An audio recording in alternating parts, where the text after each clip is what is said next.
and then move us along.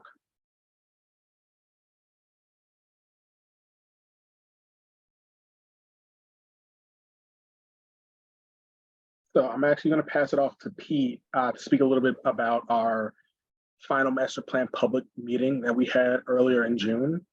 As you can see on the photo on the left, Pete actually was one of our speakers at that meeting.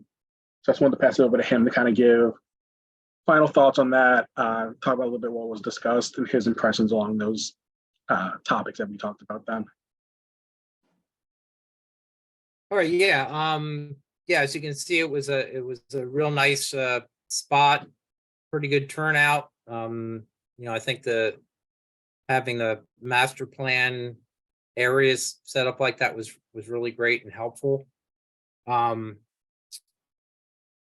So a few different people spoke. Who was the other? I forget the name of the other woman who spoke from the keepers.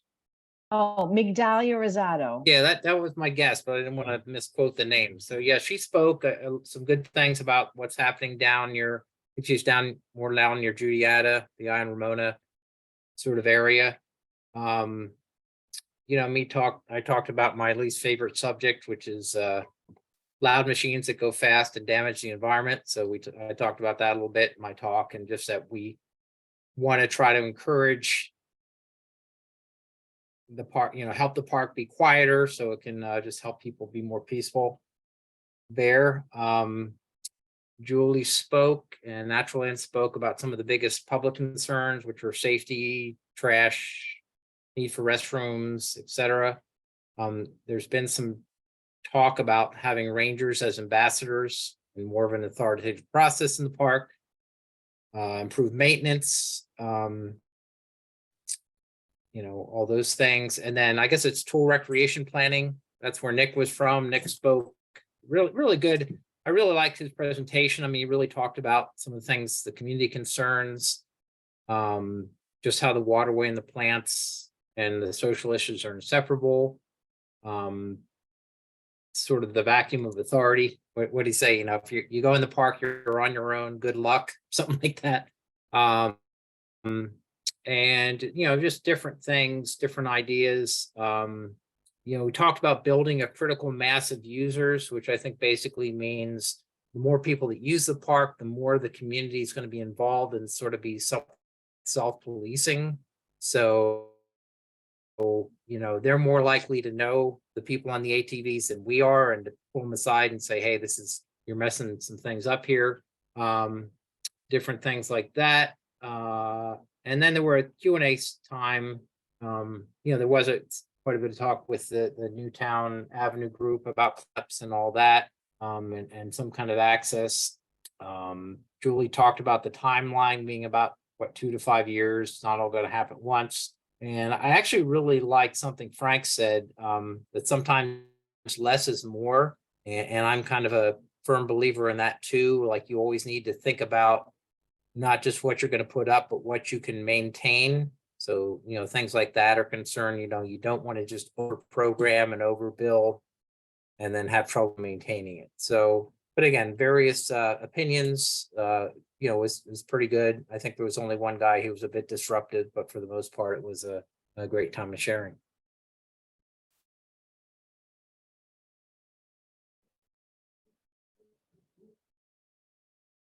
Thank you so much for sharing. Julie, do you have any other things you'd like to add to that, or kind of touch on? Yes, that, I know it feels like this process has just taken forever. That's how it feels to me. But we should have a document, a big plan, in the middle of August. And we folks about to get funded. And we will be calling on people to come and help us as constituents to talk to different elected officials about how important the park is. So you'll be hearing from us at some point. And the plan itself will get posted on the TCP Keepers website and everything. We'll make some copies. There'll be an executive summary. And maybe what we can do is have a do something online or in person so that we can really walk through it and everybody's really familiar with it.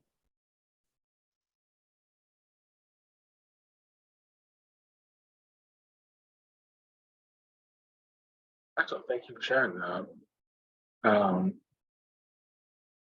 Lawrence, you spoke a little bit earlier about your walks, but I did want to take an opportunity to kind of remind people that now we offer, in addition to our Saturday morning walks, we now offer 2 additional walks on Friday mornings and Sunday evenings led by Lawrence. The other 2 walk leaders were unable to attend tonight, but we did really just want to highlight that as well as our weekly running groups. So I know we had a couple people pop in a little bit late. Lawrence, would you like to reintroduce yourself for people? Sure. So my name is Lawrence, and recently I joined and now lead the Sunday walks from 5 to 6 p.m.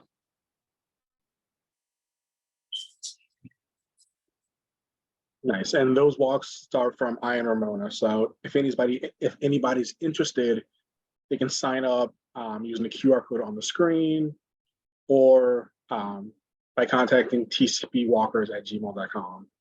Yeah, we'd just like to thank Lawrence for being out here tonight. And we also are appreciative that, like, we heard a lot of people from Juniata Park who wanted walks to begin again in that area. So people are really excited to have walks in Juniata Park again. So thank you, Lawrence, for bringing that back to people in Juniata Park. And I'm going to jump in and just say, we pay walk leaders and we pay walk leaders for their time doing outreach. So, you want to call everybody in your neighborhood or you want to canvas or whatever, we pay for that time because we think time is valuable. And we would love to have a walk every day. I mean, walk leaders provide us, as Frank was saying, not Frank, as Pete was saying, having people out in the park is really important on a consistent basis. There's nothing more effective than like a group of adults talking to each other and taking a walk through the park. So if people are interested or know other people who are interested in doing a walk on another day, we'd be happy to add those. We'd love to have it every day. I think Friday, Saturday, and Sunday is really a great schedule, but would always be happy to add to that. Yeah. I think I just saw Eric join the meeting, which is a perfect segue into our next topic, which will be kind of an update on the work that Eric has been doing to repair some of the benches in Tacony Creek Park. So Eric, if you'd like to talk about that.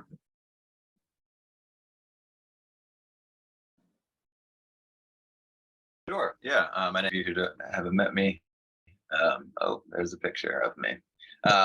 So yeah, I just, for those of you who didn't know, there was a bunch of 2x4s that are always thrown away at my work that are like kind of single use, which is really dumb. So I decided to salvage a bunch of them and work on replacing the benches. So went out one weekend, probably a month and a half ago with Tom McHale and fixed up 3 of the benches, most of them in the big kind of picnic area right below Adams Avenue. And yeah, planning on going out again on Saturday. I've reached out to a few people to come and join me as well to hopefully finish the rest of them. I don't know if we'll quite do it all in one morning, but that's kind of the aim. So yeah, that's what we've been doing.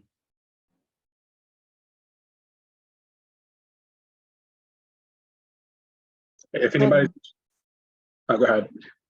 I was going to say, so this is awesome, and we should all be like going like this. And as I mean, what we're hoping is that once Eric is done with this project, he will do some other projects, and I know he'd love to have folks jump in to help with that. As we said, the master plan is going to take a while, and people need some place to sit in the meantime. So if you have ideas or you want to support Eric, there's certainly other stuff like this that we could potentially do. Yeah, So some other thoughts. Yeah, you're welcome. Some other thoughts we've been thinking about was that there's picnic benches in that same area right below Adams. There's 2 picnic benches And yeah, I heard from someone who lived near to there and like lived there probably 20 years ago. He said that like it used to be a huge, really popular area, kind of like like the Juniata Park area. And so yeah, it just, without any infrastructure there, there's nothing drawing anybody there. So it'd be really cool to do that again. So yeah, so there's the picnic benches. I joined late because I kind of forgot about the meeting. I got caught up in fixing one of the little library doors for I and Ramona. So hoping to get that back on tomorrow or this weekend at some point. So yeah, there's lots of other things that could be done. I think that's all I have to say. Anyone has any questions or anything? Eric is the Tacony Creek Park skilled trades crew. Great to have a carpenter. And it's wonderful. Little libraries are a challenge. And you know, we say yes to things that we think will really be enhancements, and then, you know, they get destroyed, and we don't want to give up. So but it also looks terrible, you know, it's really depressing to have stuff out there that isn't being maintained. So being important. And Yeah, we really appreciate it. yeah.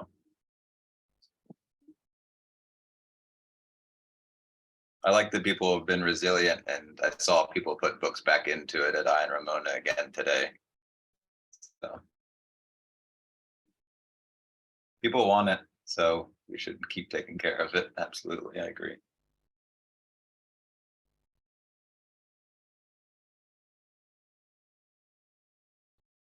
Julie, I'm going to hand it over to you to speak about the Walk Around Philly trail signs. Right. So I think I actually had a couple of things to talk about. So two, one's a sign update, and the other one is a can update. So we got contacted by the folks who do Walk Around Philly, which is this big project that happens, I think it's once a year, but now they also do other walks. So it's a bunch of people who, you know, are really interesting and like exploring and walking and seeing different parts of the city. So they started, and it's led by an artist who actually has a big mural had a big mural at the airport. He's really interesting, and he started doing this, and you know, the part of the park up at Cheltenham Avenue is the border. So they walk the Philadelphia border. And they do it obviously they do it over a series of days, but they put stickers out. So you may have seen a sticker, they put out a sticker on the bridge that said Walk Around Philly, and then there was one sort of on the traffic light at Cheltenham, because that's the spot on the border of Philadelphia. And a whole bunch of people do this. Maybe somebody from TTF can find their website. We can share that. But what they've started to do, you know, they're sort of creating a community of people who love Philadelphia, love walking around Philadelphia and tromping around in some pretty crazy places. But they have been putting signs up in places where it's the Philadelphia, you know, border. So I think this is the one at the Independent Seaport Museum. And JJ Tizu, who's the leader, reached out to me and asked if we would like a sign at the Cheltenham Gateway, which, you know, Gateway is at this point somewhat of a, you know, it's not much of a gateway, but it is the way people get into the park. There's a circuit sign there. Thanks to Parks and Rec, there's, you know, a gate there so people can't drive in. And I'm not quite exactly sure how we would fund this, but you know, we're pretty creative. We could come up with some ideas. So the idea was, I know we do, you know, we like to get some input on stuff like this. So we wanted to know if people would like to see this happen at that gateway. I think it's pretty cool. You know, it really is a placemaking sign, and they're really beautiful. So wanted to get a sense if people thought this was a nice thing to do. Yeah, I think that sounds awesome. I actually got the chance to meet him a couple weeks ago. He had an art exhibit at Cherry Street Pier, Yes, yeah. and yeah, so I got to meet with him, and he's been doing it for like 8 years or something. And people are invited to join the walk. So like on their website, like I've been following them. The slots are kind of getting filled up. So if anyone wants to do it, they should sign up soon. They kind of do it by like kind of 10-mile segments around the city, and they have set dates for those, mostly in September and October this year. But yeah, a sign would be, I mean, I think it's a really cool sign. It is very interesting that it has so many different types of things on it. But yeah, were they saying that TTF would have to fund it? Because I know that he was mentioning that like he was getting funding for a couple of different things, and so maybe I wasn't sure if he was offering to pay for one or not. I think he was offering to talk about how we would Gotcha. do it. I don't even know how much these Right. things cost. But they are, so I'm really glad that you got to meet him. I mean, you know, for our park, we want to get people into the park. So this is sort of another way of saying, look, this is right here. I think all signage is pretty good. So I think we just, you know, we can have a conversation with him. And I don't know, that's very cool what you just said. I don't know, you know, it would be sort of fun to talk about what we wanted to go on it. I don't know how much of a chance we get to sort of say what we'd like to have on it, but you know, it would be sort of nice to have something that encourages people to walk on the trail to the Fisher's Lane Bridge, you know, that's historic. So we could think about those kind of things too.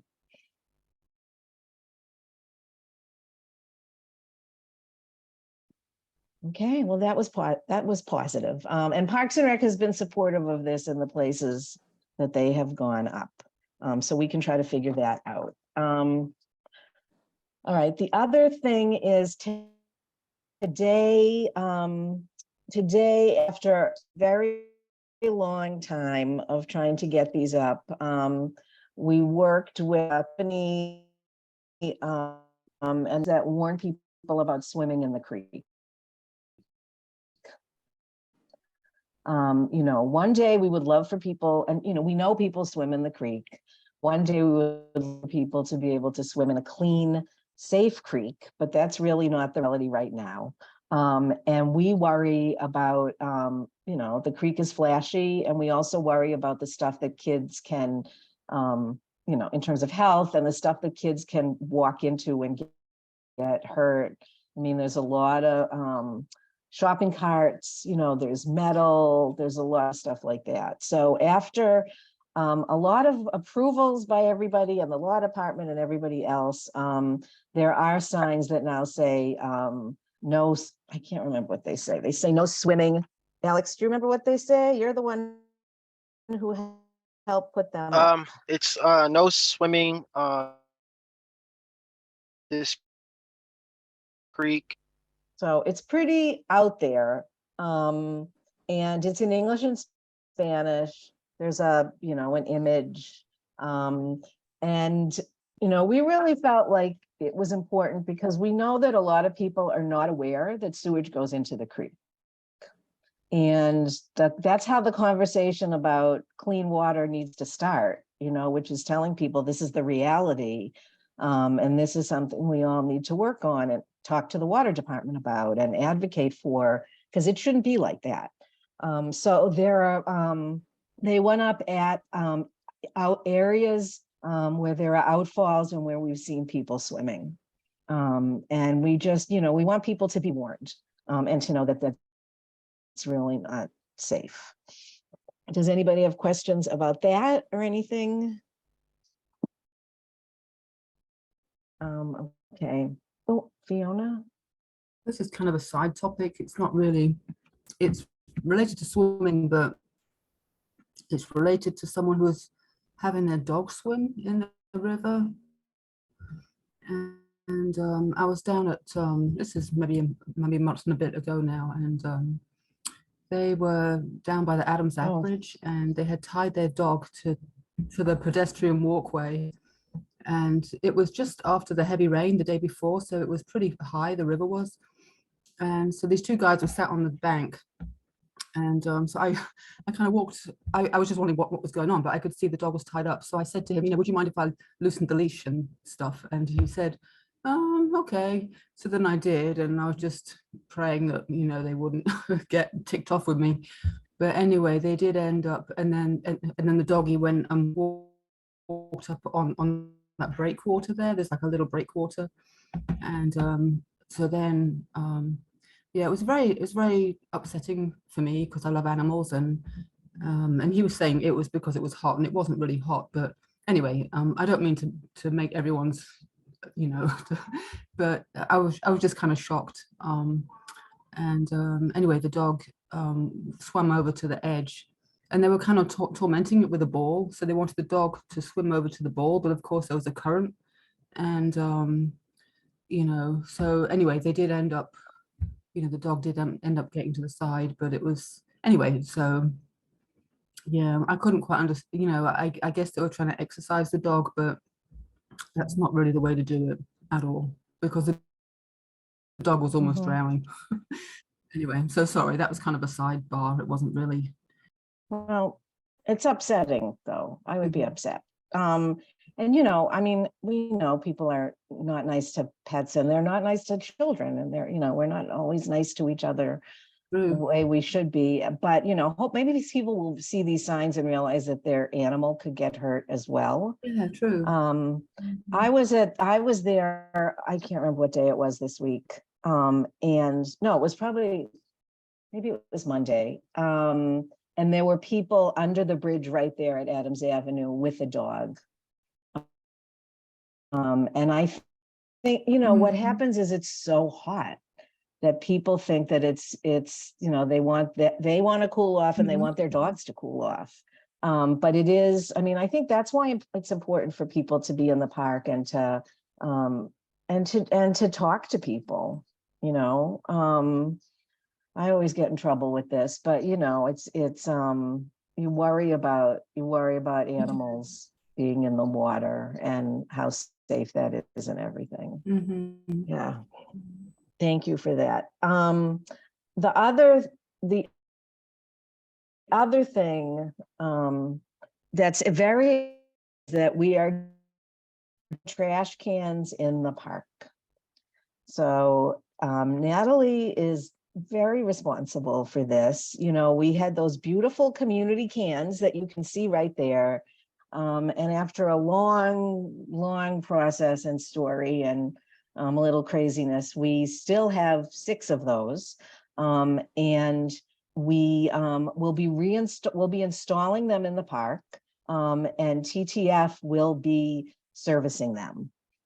So that we're putting them, and I'll let Natalie talk about this, but we're putting them between, and the goals and everything, but we're putting them in places where people would be walking, in between gateways, so that short dumping, we're hoping that there isn't any short dumping that they attract or household waste, but that, a family is walking along and a mother is trying to hold on to 5 water bottles and there's no cans. So this will be a place where people can throw trash while they're walking in the park. So Natalie, do you want to add to that? Yeah, I'll add. I'll just say I'm excited to be bringing some trash cans back into the park. I think this is a really great opportunity to kind of see what happens when we do that. We've, some studies show that having trash cans can help reduce litter in areas if it's done strategically. And I know some of the challenges that we've had in the past is the volume of trash and being able to keep up with the volume of trash. So we're grateful for TTF for supporting with maintaining some of, collecting the trash and staging it for our operations staff to pick up. We're considering this a pilot, and I think it's a really good opportunity to kind of study how litter does change and how this might impact litter over time. As we integrate the cans into the park, we have 2 staff members that are in the process of conducting a litter index of all of our park spaces. It's actually part of a citywide litter index that is typically completed every 2 years. But we have 2 staff who, I guess probably a month ago or so, completed their system one time, and they'll be visiting each of the park spaces again, at least one more time and maybe a third. And so we'll have at least some information about how they scored Tacony prior to the cans going in, and should have some information too after the cans go in. So I'm hopeful that we see a reduction in litter, and that it really could be a resource for people utilizing the park, and that hopefully, you know, we've really, Julie has been great about really thinking through the placement so that it doesn't attract household litter and things like that that can kind of overwhelm the people that are maintaining the cans. So looking forward to this and putting these beautiful cans back in the park. So it's very exciting. It's very, you know, it's a little weird that we're all so excited about trash cans, but we are very excited. People have been asking about this for years. So, you know, we also want all you guys who are out in the park all the time, keep an eye on them. You know, if you see people dragging bags over to them, please talk to them. And then what we'll be doing is, you know, we'll keep track of, Alex will keep very careful track of how many bags we, you know, how much trash we collect from those. Just to see, you know, just to keep track of that and see if it makes a difference. We've actually purchased a gator, which is a John Deere piece of equipment. I've never bought a piece of John Deere equipment before, nor has TTF. It's been quite an interesting experience. It is a hefty purchase. We are using some grant money for that. But if any of you know any really generous people who love Tacony Creek Park, mention that to them. It's a $27,000 piece of equipment. The good thing about it is that it will give us, we're getting a model that will enable us to do other things. So, and I think Eric and Pete will be excited about this, you know, pulling logs and being able to move heavier things. And maybe put them in places to block access. So I think it will also help us help Parks and Recreation with some management. Excuse me, Julie. I think that's a great idea. I think getting that piece of equipment is a very good thing. You know what I mean? You don't know John Deere, but I kind of know John Deere. And that gator you're getting, it'll give you years of service. So I think that was a very good move. Thank you. It's, you know, it's so funny because I really don't know anything about this at all. So Dallas, we'll call you. You can help us figure out how to take care of it too, and maybe take some rides on it. Hey, once you want to start pulling logs, I got a chainsaw, so you know. Yeah, I'd be very interested. We'll just start dropping some trees in some of those ATV paths and try to slow them down a little bit. That's what we're hoping. I mean, this is good for a lot of other things. And we were, you know, it's nice because this is a, you know, there are other organizations that do this work and it's a community. And when you call people and say, you know, what should we do? What should we buy? What should we get on it? They tell you that. So it's very helpful. So that is my sign can update. So I think I'm done. Thank you for that very positive and very wonderful update. Kind of continuing that trend of like good and fun updates, I'm going to ask Dorianne to speak about our River Live Learning Trail stuff that we have going on this year.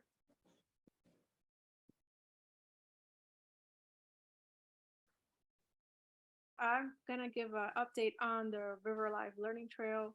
So this is something that we installed, we kicked off on June 3rd. And it's been a few weeks. And so some of the exciting things, so we've had already 2 field trips to the Independent Seaport Museum, where we had families join us at the Ferkel Playground, and we had a charter bus, and we drove together to the Seaport Museum. We got to tour and see the original River Live exhibit, of which the River Live Learning Trail is an extension of by Ferkel Playground. So other programs that we're doing at the space is that we have story time. We had our first story time last Friday. So those are taking place from 10 a.m. to 12 p.m. by Ferkel Playground. And the idea is that those will continue to be on Friday mornings from 10 to 12 up until September. And then we'll look to, you know, when school starts again, we'll readjust the schedule potentially on a weekend. We will have 2 art craft times on August 7 and August 11. So there will be some free arts and crafts that will be related to some of the animal sculptures that are at the River Live Learning Trail. And another exciting news is that we have a new Learning Trail ambassador who is going to assist and help facilitate a lot of these programs, and especially doing Wednesday seek and find sessions and drop-ins by Ferkel Playground. So every Wednesday from 3 to 5, you know, everyone's welcome to join us to gather some, you know, free giveaways, and there's a lot of seek and find maps and activities, and looking forward to hosting some groups to lead them on a walk on the trail and do a lot of the activities that are featured here in the educational exhibits.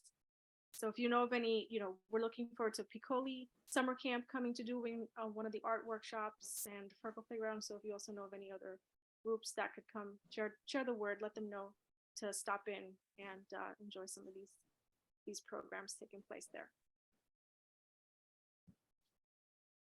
Also, I know it's supposed to be very hot this weekend, but if anybody's feeling creative, we will be repainting. This. Say it again, Frank. I was going to say that this weekend we will be repainting the crosswalk murals that we did last year at I Street and Cayuga Street. We painted them last year, so like they just need some touching up. So Jay Coriano, the original artist, will be out there. I'll be out there with him this weekend from 9 to 1, weather permitting. Depending on how hot it gets and if it rains earlier than anticipated, we may pack up a little sooner. But we'll be out there refreshing those murals just to make them look nice for the community.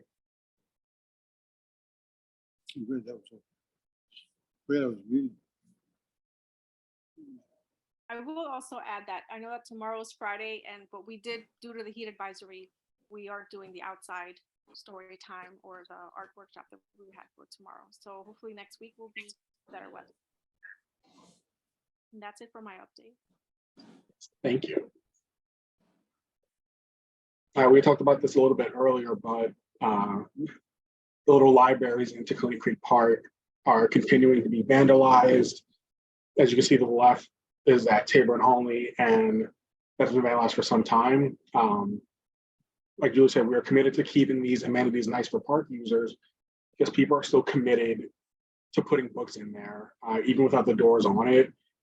So as long as people are still willing to want it, we will work to keep them functioning for the community. The one at I Street and Ramona Avenue actually went missing earlier in June. Eric thankfully found it and put it back on the post. So thank you, Eric, for that again. And as he mentioned, he's working to put the door back on it.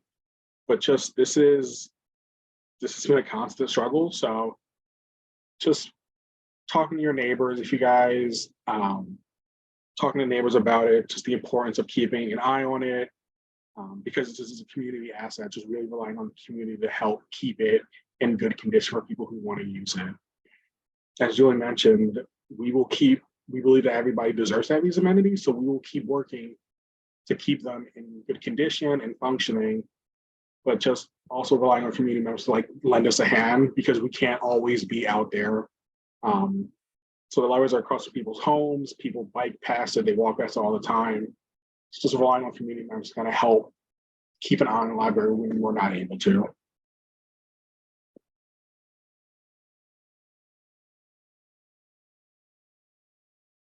And I wanted to bring up some important upcoming dates relating to the Park Friends Network. So there'll be two. Yes. Malcolm, I'm trying to be really conscious of time. Okay, yeah. So talk really fast in case Cool. people have stuff they want to talk about. No, absolutely. So there are two Park Friends Networks meeting. The next one will be September 13th from 5:30 to 7 over at the Horticultural Center. The next one will be in November. And then the Park Friends Networks also has some really cool workshops coming up in the pipeline. The next one that's coming up will be Incredible Invasives, Teaching, Tasting, and Taming Common Invasive Plants. So it'll be an interactive workshop that explores different invasive and native plants, while also learning about like the edible, ornamental, medicinal, like ecological uses of a variety of plants. So if any of you ever join us for our foraging walks, this will be a really cool way to kind of expand on that knowledge. It'll be led by Eduardo and Mary, who may or may not still be in the call. That's a really cool opportunity if you guys are interested. I'll drop the link for that in the chat after we get to the open forum part. And then in October, there'll be a tree planting workshop. And in November, there'll be a capital improvements and parks workshop. Those last two workshops, we're still figuring out the date and location, but when the information comes out, we'll pass it along to you guys at the next meeting, whenever we have that. How's that, Joey?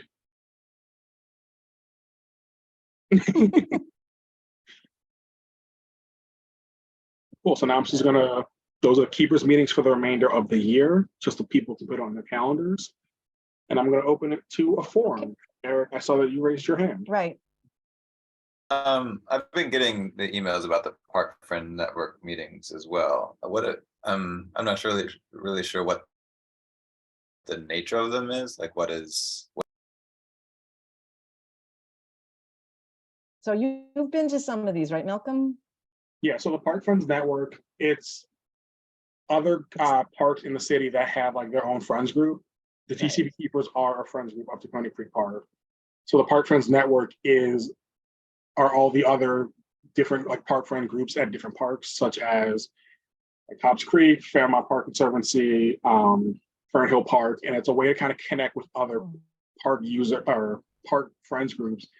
To kind of bounce ideas off of them of like, what do they do that works? How do we collaborate? How can we work together? What resources can we share amongst each other? And then how, like the workshops of what tools can you learn to better improve the park for you or other people you may know. So the network is supported by Parks and Recreation and the Fairmont Park Conservancy together, which also sponsor Love Your Park and a bunch of other things. And their job is to support friends group. You guys are registered as a friends group, so you get to access that. We are happy to help if people want to go. It's a great way to show Tacony Creek Park. People sit at tables and hang out with their park friends group. And we've gone, and the staff has gone in the past. We can help try to get people there. It's nice to go and represent Tacony Creek Park, and then they do a bunch of training. They have materials, so it's really a resource for everybody.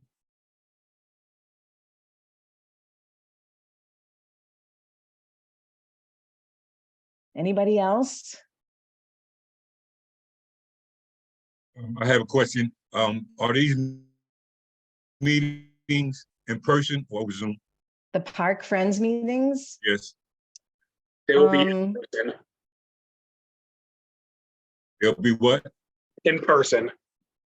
Okay. Julie, you think I can get notified by email with these meetings? Thank you. Yep.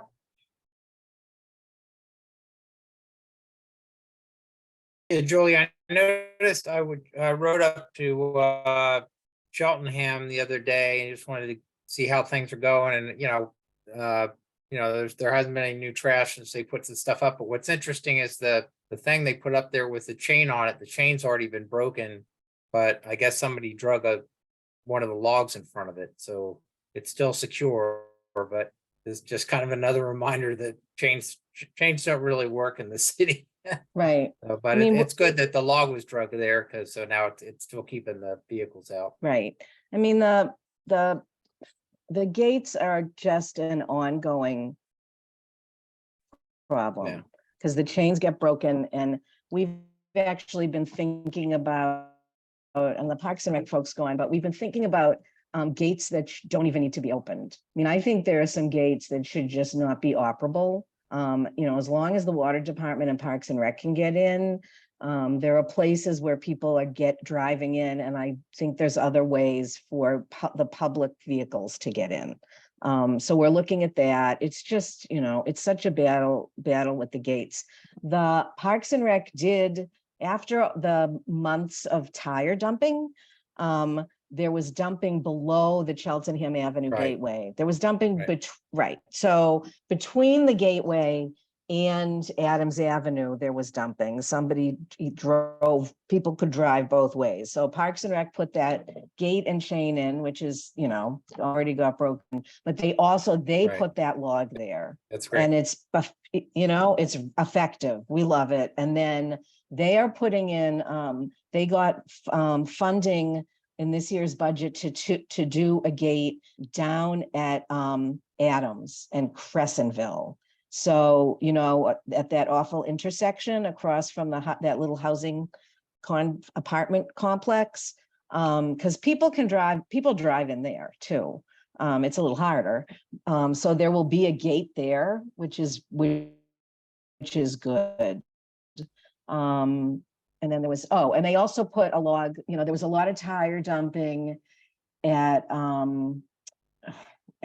Tabor and Garland, that corner.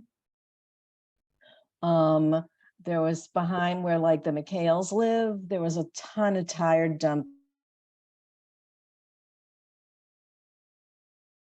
Pulling, you know, a tree basically. So people can't get in there now. And that really makes a difference, preventing access to those kind of spaces. Julie, do you have any say in the kind of gateway that goes at that Parks and Rec is putting in at Adams that you were talking about? Like, can we request that it's one like at Yes. Tabor and Olney and not one that completely covers the entire trail? Because I really feel like that just completely defeats the purpose of a trail, that it's completely blocked off to keep cars out, but then everyone that does actually want to use it is just left to walk on the dirt on the side of the trail. No, I'm with you. So someone will remind me, Malcolm will remind me that we need to bring that to the attention of Marion and Natalie. That's so true. I mean, so all the other gates, you know, are the way you were talking about, you can't even get in. And we paid for and installed the gate at Tabor and Olney. And because Robin Irizarry is so smart, you know, we decided we were going to do a gate that people and bicycles could get through, instead of having the gate go all the way across. Yeah, and I agree. That should be the model. That would be a good model for all the gates. And the fact that it has a, you know, a big bolt through it with a lock at the bottom rather than a chain is also really a good model for all the gates. Because chain. All right, so we'll talk to them about that. You know, we might as well put in, if you're going to do it, you might as well put in something that really makes a difference. Yeah, and it should be cheaper because it's smaller and less gate. They're so expensive. Well, that's that gate was $11,000. Yeah, it's crazy. But you know, they've been open to they're open to suggestions, I think, especially from people who are familiar with. And, you know, that's why and then I'm gonna stop talking, but that's why when the master plan, you know, the specifics are done, they need to hear things like this. Because the details really make a difference, you know, how wide things are and what the gate is like and what the lock works like. It really makes a difference. Yeah, it really should be designed for inviting people in who are going to use the park rather than keeping people out who are going to abuse the park. The primary person we should think about is the people who are using the park. Yep. Anybody else? Is everyone else's stomach gurgling like mine? All right. So So if anybody else has anything, I'll be quiet for a minute. You guys are great. Please, we want to hear from everybody because we can't remember everything, try to write things down and remember them. But we need you to help remind us and tell us what's going on. That makes all the difference. And, we always feel like we're just pains in the neck. Recreation admits that they don't know what's going on in the park. They don't have any staff. So they don't know stuff unless we tell them. And, you guys are very reliable in terms of sharing what's going on. It's really important. And if you're any place, again, where, your city council person is hanging out, we need to start getting them more involved. We try, it's hard. All right, everybody. Have a good All night. right, everyone.